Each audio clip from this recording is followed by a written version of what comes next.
Welcome back to the Arise interview. I'm Charles Aniagolu. Now, my next guest, Valentine Ozigbo, has become a well-known figure on television and on the internet. He was the candidate of the People's Democratic Party in the recently concluded governorship election in Anambra State in Nigeria's southeast region. Compared to the other front-runner candidates, Mr. Ozigbo was seen as a youthful politician, certainly one of the rising stars in the PDP. And to prove that point, he came second in the race, beating 16 other candidates, but stopping short of clinching the prize. It's his first election run, and by many measures, a very good run indeed. And his supporters hope it won't be the last in what they see as a promising political career. Mr. Ozigbo, of course, prides himself in being a fighter who, in this instance, almost overcame the odds, but not quite. So what went wrong in Anambra State, and what happens now to his stated mission of making a material difference to the lives of the people of Anambra State and to his political ambition going forward?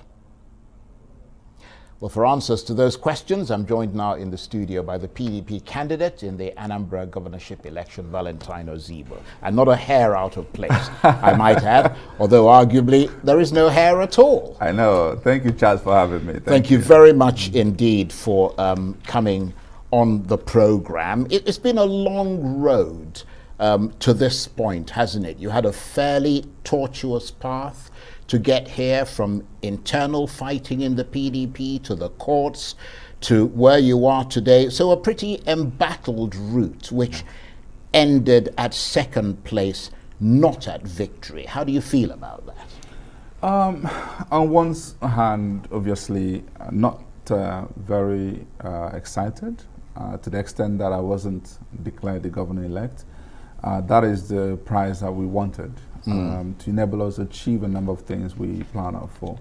And so if you come from that perspective, that would be disappointing. But on the other hand,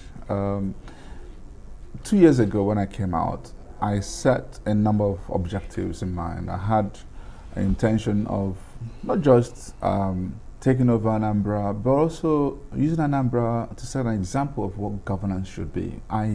I feel that we haven't done enough to justify to the people, to the masses, to the voters, setting a new standard was possible in my mind. But on the other hand, I also was seeing an opportunity to help in unifying Anambra people and Igbo in general, and see how we can build development mindsets across that region and see how we can bring people together. On the other hand, also wanted to inspire more professionals to get into politics, understanding how important it is. Politics is such an important thing that we can't just leave it to whoever wishes. It's got to be the best of us taking over leadership, because it is that singular thing that has taken us further behind. If we must catch up with the rest of the world, then everybody should pay attention to what happens in politics. And do you think the best of you has taken over in Anambra State? We have achieved a number of these objectives in a way, and I'll speak to each of them one by one. We may not have been declared governor-elect today, but I am happy with the fact that in the heart and mind of people, our message is strong. The Anambra Chapel mantra is everywhere. It's the strongest you could find in Anambra election. And coming from what people say nowhere to where we are that strong in the mind and heart of people, we have, you won't be wrong to consider us winners as well.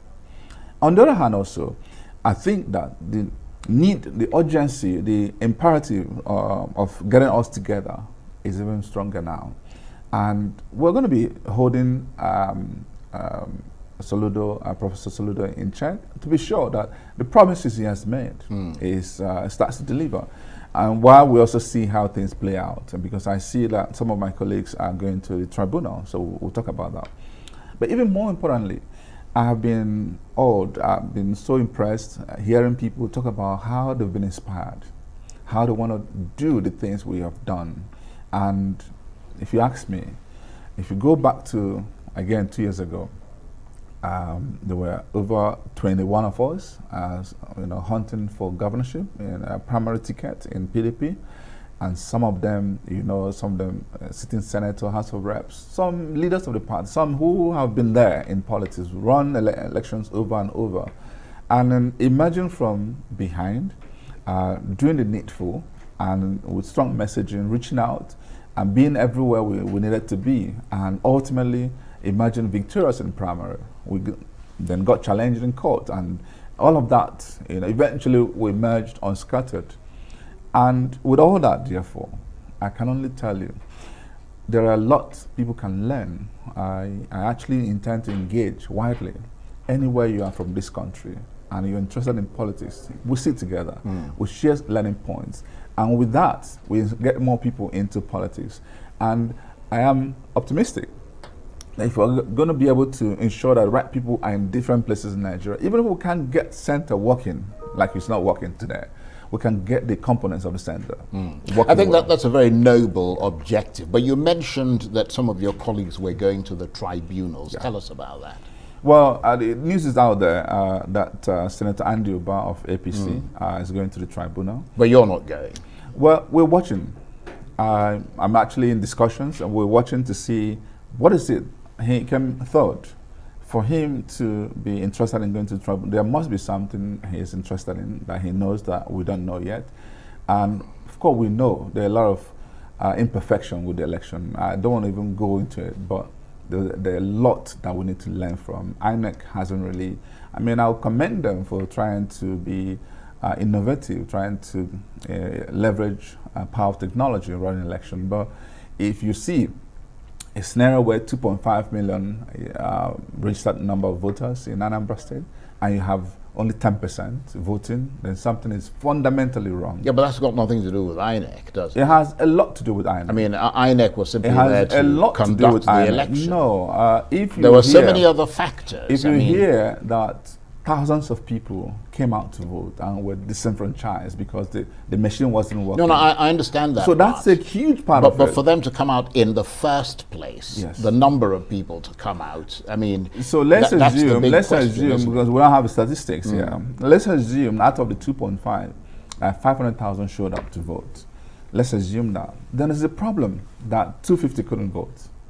So, when we use that word voters' apathy, I don't think that was everything that happened. So basically, we haven't heard the last of this from you in terms of potentially challenging the results of the election. We are watching. I'll leave it at that. We're watching. But just based on your own post-mortem, yes, because obviously you're looking at what happened from the point of view of INEC, the conduct of the elections and all the rest of it. But from the point of view of the PDP yes, itself, yes, what do you think went wrong for the PDP and for you in that Anambra election, just based on the way that you guys ran your campaign and did what you did with elections? Was it the PDP that bungled its opportunity to convince the people of Anambra State that it is the right party to get Anambra State on a new course, or was it you who fumbled that opportunity? In a scenario like this, I can always tell you this, there are enough blames to go around. But if you ask me, there are very decent, loyal members of PDP who worked extra hard to deliver in their various polling units and bays. But on the other hand, there's also a number of people who we thought would see things on the positive side of things, who would, rather than what I can call self-interest, focus on what I call enlightened self-interest. I don't want to use the word selfish, but cut it short of that. That's a characteristic of yes, Nigerian politics. How you need to understand that the rights of the others may start up with where yours ends. Understanding that there is need for us to think a bigger picture. It's not just about what benefits me alone. Yes, I understand that. Now, let's come back. I don't mean to interrupt you, but we must take a break. Yes. But we'll continue from Thank where you. you just stopped. Please stay with us. You're watching the Arise interview. Plenty more still ahead as we continue our chat with Valentine Ozigbo, the runner-up in the Anambra State governorship election. Stay with us.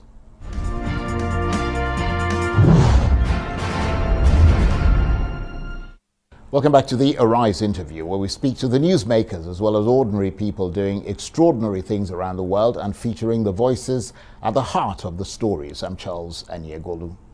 Now let's continue our chat about the devilishly difficult job of running for public office in Nigeria, the drama and the twists and turns that foreshadow the main event as the candidates and the citizens brace themselves.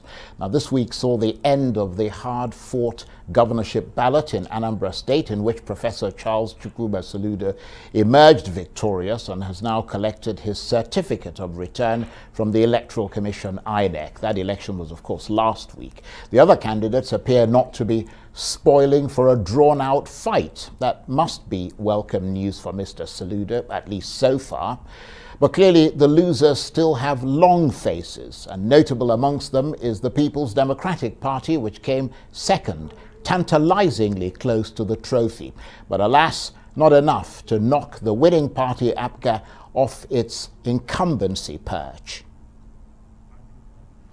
And the governorship candidate in the Anambra State election, Valentine Ozigbo, is still with me in the studio. Thank you for staying with us. Thank you. Is it fair to say that what defined your campaign was optimism and hope, and your promise to give Anambrarians a new future, to lift them out of poverty and give them the opportunity to have a decent life?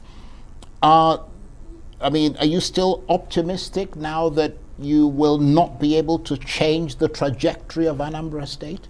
You know, we may have been delayed or set back because of the need to start a rebuilding process now. But yes, you're right about my candidacy. I ran on the platform of PDP because I am very optimistic that that's the party to be. This is a party that can give us the voice that we're looking for and eventually give us a sustainable future. It's also ran on the fact that Anambra people were willing to bet on competency, on character, on compassion, on capacity. And I was also willing to bet on the fact that they will understand when a credible voice is talking about what can be done and how that will be achieved. And so the promises that I made to them, I didn't just use fallopian, exogenous words. Things we need to do practical, and how we intend to achieve those in phases. But at the end of the day, I still thank God for how far we've come. I thank God for the fact that we are actually close to achieving a lot of other objectives. And there's a question you also asked me before the break, which I want to go back to, which is about our people. What went wrong, and I had commended those who stood by us to the end. But also it's important to realize that the moment some of my fellow aspirants, when I ran for primary, started breaking away, insisting they must run, I went back to them to plead with them, let's build together, we are stronger together. There was no need to dissipate further effort and energy and resources, but they insisted. I saw a lot of ego thing among them, and I was hoping that I could get them into, so it wasn't for lack of effort. And then there are some of our stakeholders too who are disappointed. They were actually nowhere to be found. They were not part of the campaign. They were not even there in their various wards and communities, and still they consider themselves stakeholders. And I'm saying this because if you ask me, next step, really, my focus is how we can bring credible people together. I'm underscoring that word credible. Work together to see how we can rebuild our party, rebuild a platform, not just for me, Valentine, but for whoever would wish to run for something. Remember what I said to you. What I intend to do is to see how we can expand the space and get credible voices to come into politics. And to do that, I don't want to go through what I've gone through. I want to have a better platform where the son of nobody can be somebody, where we don't just look at how much you have in your wallet, but rather the content of your character, your competency, your capacity, your capability. Because when we do this, we're able to close that singular gap we've always had, which is very wrong recruitment process. We have wrong people in leadership who don't have the fit, and you get them on board, and we start regretting, we become victim of all we are hoping to go against. So Anyway, the intention really is to see how we can rebuild that platform. Sure. So unity, unifying Precisely. the party. And consensus building. Right. But I mean, I'm a little bit surprised that well, I'm not really surprised, but I'm drawn to the fact that you clearly still have faith in the PDP. Oh, yes, I do.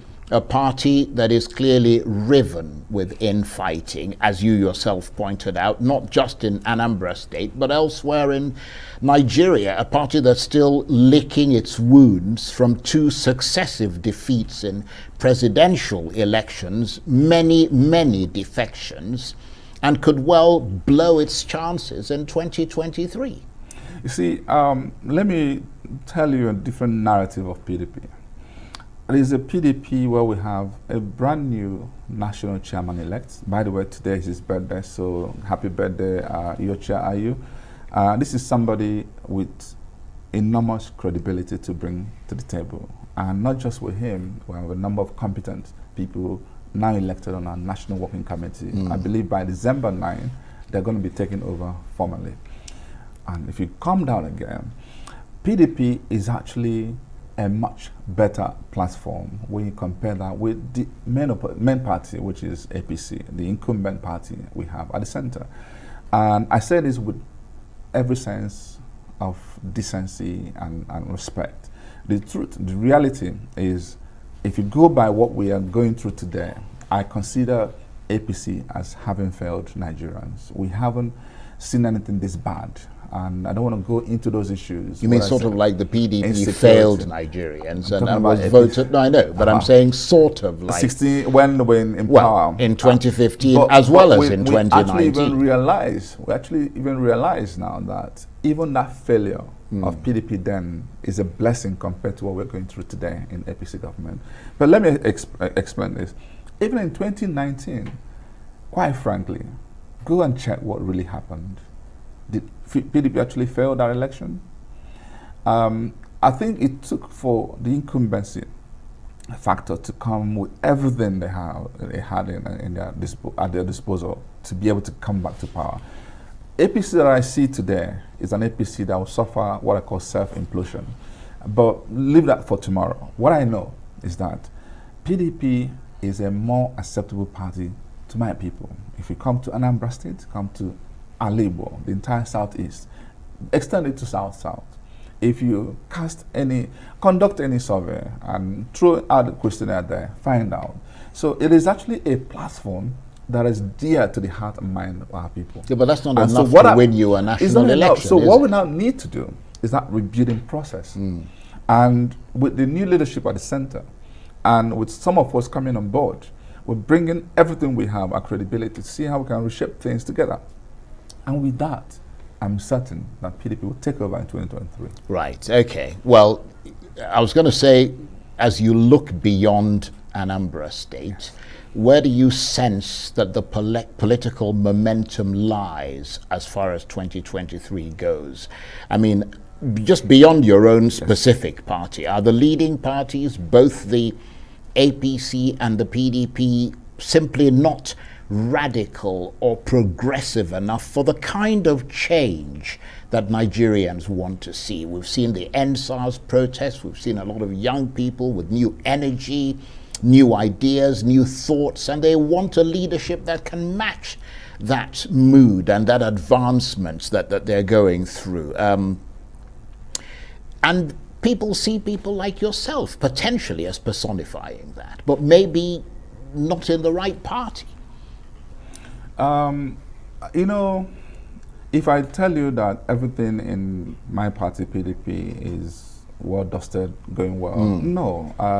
I'm here to acknowledge the imperfection. We need to be a stronger voice of opposition, a more credible voice of opposition. We need to be able to speak through to power, speak about the things that are not going right. I don't think we're doing enough of that. And we also need to bring youthful energy into what we're doing. There's a lot we're doing in that regard anyway. For us to have introduced an electronic platform for getting new members on board, I think is progressive, dynamic. And I have to commend Governor Baseki, who's leading that charge. But the point here is, do we wish for a party that will embrace our dynamism, our diversity, especially the women and youths, pushing for the radical changes that we're looking for, having a more progressive Nigeria, and talking about how to fix this country fundamentally. I think we are a bit far from that. Right, but I must end by saying, if you give me the two platforms, I know which one is rejectable and which one is acceptable. Right. Okay. Well, let's talk about you in particular a bit more. I mean, you got exposed to the whole country through the debate and, of course, the campaign, which was watched avidly across Nigeria and beyond. You are relatively young. You came second, which by any standard is a very good performance indeed for someone running for the very first time. Would you agree with those who describe you as a rising star of the People's Democratic Party in particular and Nigerian politics in general? I would say thank you to whoever describes me in that regard. I honestly don't want to focus more about Valentine rather than the changes that we need to bring to bear. 2023 is around the corner. There are a lot of people calling me, do you want to run for Senate? Do you want to run? I said to them, that's not my priority right now. My priority is look at the platform so that whichever thing I may want to run in the future or whoever else would like to run for anything in the future, can we have a more decent platform and we can rely on where we're able to get people up to the polling units, up to the ward level, up to the local government level, people of credibility, and bring everybody across board so that if we decide, you know what, this is what we're going for it. And you begin to see success, what I call sustainable success, not accidental success. And that's why I am deviating from the characterization, whereas I love the amount of love that has been poured on me since all that has happened. I thank Nigerians for it, I thank God for it. But it has never been about Valentine. I want Anambra people to understand that they lost, not Valentine. They lost, indeed.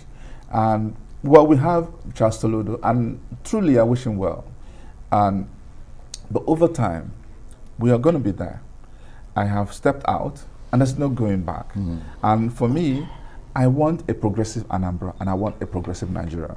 And in whichever platform, however I can help, selflessly, I will gladly do so. Well, he did say that he wanted to reach out to other parties and so on, and to have a sort of collective and inclusive government. But we've got about a minute or so before we have to go.